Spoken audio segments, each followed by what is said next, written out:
بسم الله الرحمن الرحيم نحمده ونصلي على رسوله الكريم نحمده حمدا يليق بجلال وجهه وعظيم سلطانه الحمد لله الذي خلق الأرض وجعل بني آدم خلائفه في الأرض وجعلهم أكرم الأكرمين في هذه الدنيا انت اسكدب دمان anigu magacaygu waa Sharbaarka Axmed Maxamed Sharbaarka Geelle barnaamijka iftiinshe waxaan doonayaa inaan kaga qayb qaato ciwaankan hoos soo socda barnaamijkan ciwaankan doonaya inaan kaga qayb qaato waxa la yiraahdaa hugaaga sare oo kula bariya taga sida aynu ognahay ama af Soomaaliga aynu fahmayno hugu waa waxa qofku sito ee isaga ka sareeya qaabka uu hugaagaasi yahayna wuxuu wax badan ka qayb qaataa muuqaalka laga qaadanayo ka hor intaanad hadal ka hor intaan shakhsiyadeeda gudaheega loo gelin sida aynu ognahay maanta adduunyada haddii xaflad maamuuskaygu sareeya laga marti qaado ka hor intaan invitationka lagu weydiin qofku wuxuu ku qiyaas qaataa dariiskii labiska aad xidhantay waxa laga yaabaa inuu adigoo invitationkiiba ku weydiin ku joojiyo isagoo markaa ka shakiyay inaad ahayn the right person to the right position qofku haboon meeshan ugu socdo haddaba haddii wixii yareeyo fudfududa loo eegayo miisaanka dharka sare adiga ka sareeya huga intaa ka sii sareeyana muuqaal nooc muqaabixinaya waxaynu ognahay Ilaahay markuu adduunyadan abuuray marxalado kala duwan buu ugu talagalay qofka bini'aadamka inuu marba maro ta ugu sareeyana waxay cadeysaa kuwa ka hooseeyo dhan tusaale ahaan qofku marka hore waa qof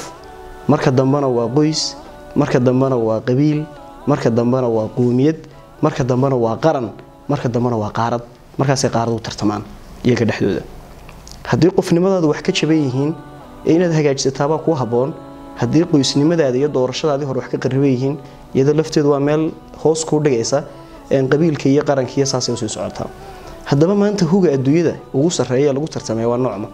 markaad aeroboodada marayso markaad suuqyada joogto markaad qof adduunyo kale u dhashay sheekeysanaysaan kuma weydiiyo jaamacad aad ka soo baxday ku weydiin maayo magacaaga ku weydiin maayo qabiilka aad ka soo jeedo laakiin waxa ugu horeeyo ku weydiinaya waxa weey dalkaaga inta dalka aad ka dhalatay afkaaga ka soo wada dhamaana waxa si toos ah u cadaan doonta inaad tahay qof goba oo adduunyadan istaahilin ku dul noolaado iyo inaad tahay qof guna oo adduunyadan miisaaniya saayidun dul yaalla haddaba qiimaha dalka adigoo aad ku nooshahay adduunyada ka taagan yahay waa halkaas waxaynu ogtihiin markay laba qof isbaranayaan su'aasha ugu horeysa weydiiyaan ka soo magacaaga waxa la weydiin doonaa where are you from oo macnaheedu tahay halkeed ka soo jeedaa hadana tacab dheer iyo dadaal dheer aanad u galin dalkaaga adduunyada inuu ka noqdo wax qiimo leh marka magacaaga aad sheegto dalkaad ka soo jeedaa laga kala yaaci doonaa inagu waxaynu u baahanahay ka Soomaaliland ahaan ka ummad ahaan inaynu dhamaanteen bani walba marxaladda nolosha kaga jiro aw tacab dheer u galo inuu nolosha adduunyada noqdo qof istaahila in ummadda marka magacooga uu sheego si haybadeysan ummaddu kor ugu eegto oo lagu farxay inuu qofkan dalkan soo siyaartay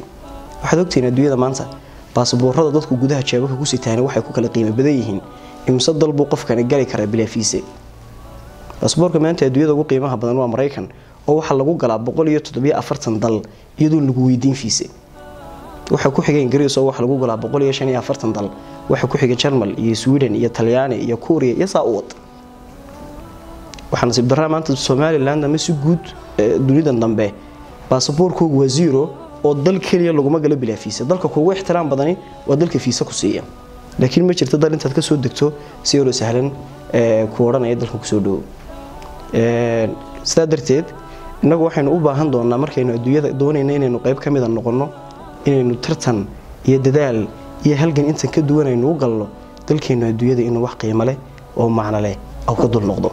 waxa la socotaan si ummaddu hadaba ay heer u gaadho wax laga maarmaan inay yeelato hogaamiyayaal kala duwan oo dhinacyada kala duwan ee nolosha ka hogaamiya tusaale markay leenahay hogaamiye marka uu doonayo inuu wax ku tilmaamo qasab iyo shardi midna ma aha inaad waxa uu ku hogaaminayo ku qanacdo marka hore waxa la socotaan dhakhtarka markaad u tagto dhakhtarku waxa laga yaabaa inuu ku qoray irbad aad u xanuun kulul marka hadduu tala ka weydiiyo ka waran irbadda waxa laga yaabaa inaad ku codsato miyaad kiniin ugu bedeshid laakiin markaad ka tagtid cabaar ka maqnaato haddii aad dareentay irbadaas in maalintii faa'iido ku lahayd waxa laga yaabaa dhakhtarkii inaad ku soo noqoto adigoo uga mahad celinaya inuu go'aan fiican qaatay hogaamiyahan doonayna nolosheen wax ka bedelayay oo qofku ugu qasbajid aan hadda ku muuqan laakiin bacda muddo ku cadaada in maalintii go'aankii haddana la qaadan wax badan khasaar lahayn waxaad moodaan inuu ku nool lahayd duni aynu doonayno hogaamiyaha inuu nagu hogaamiyo maskaxinagu aynu leenahay oo inaan chance ugu siinayn inuu nagu hogaamiyo wax isaga markaa u muuqda ayna qasab hayn adiga inuu ku muuqdaan waxaan isleeyahay gabagabadii waxyaabahan doonayna aad u xuso waxay tahay qaliil walba oo adduunyada dalkaaga dul saarani waa nabro adiga kugu yaala oo laga yeelay inaad cid kale ku canaanato marka leeyahay dayac walba oo nolosheena ku jiray adigu doonaya inaad wax ka qabato shayada qaarkood waxay u baahan dawladina wax ka qabato qaarna adiga ay tahay inaad u damqato qaliisha dalkaaga dul taala hadii wax walba qalad oo kuwa muuqda waxa ugu fudud ka qabatay tahay inaad sawirto ama adigu dib u soo boos kareysa adigoo leh waxaas dalkayga ku yeelna waxaad tahay nin iscaayay oo san war isku hayn inaad adigu shahaado qaadato inaad jaamic noqoto inaad adduunyada wax ka noqoto waxa ka sii weyn dalkaaga adduunyada dusheeda inuu ka noqdo wax qiimo leh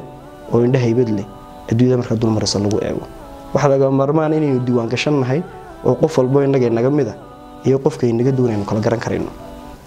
marka aynu leenahay diiwaan gashanahay waxa ku shardi ah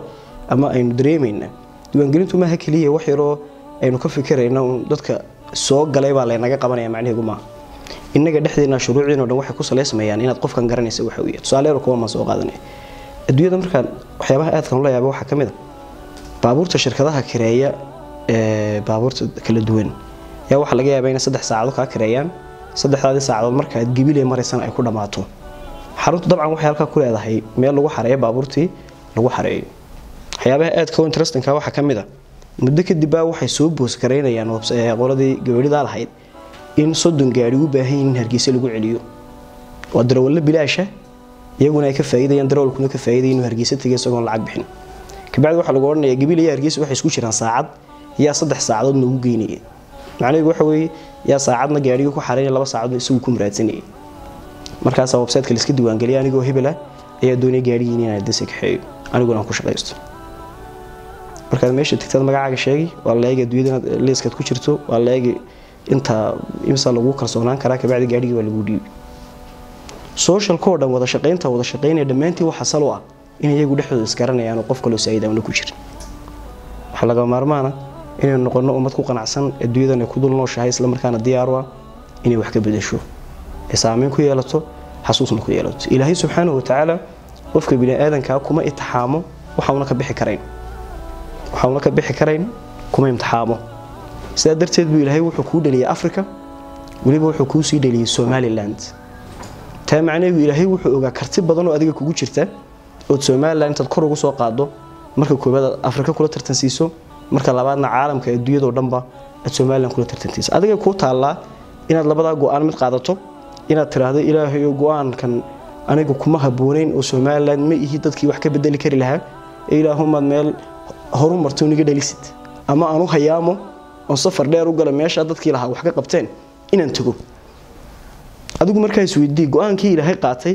ee ahaa inuu Afrika kugu beeray oo waliba Somaliland kugu beeray miyaa tahay qof halka kor uga soo qaadaya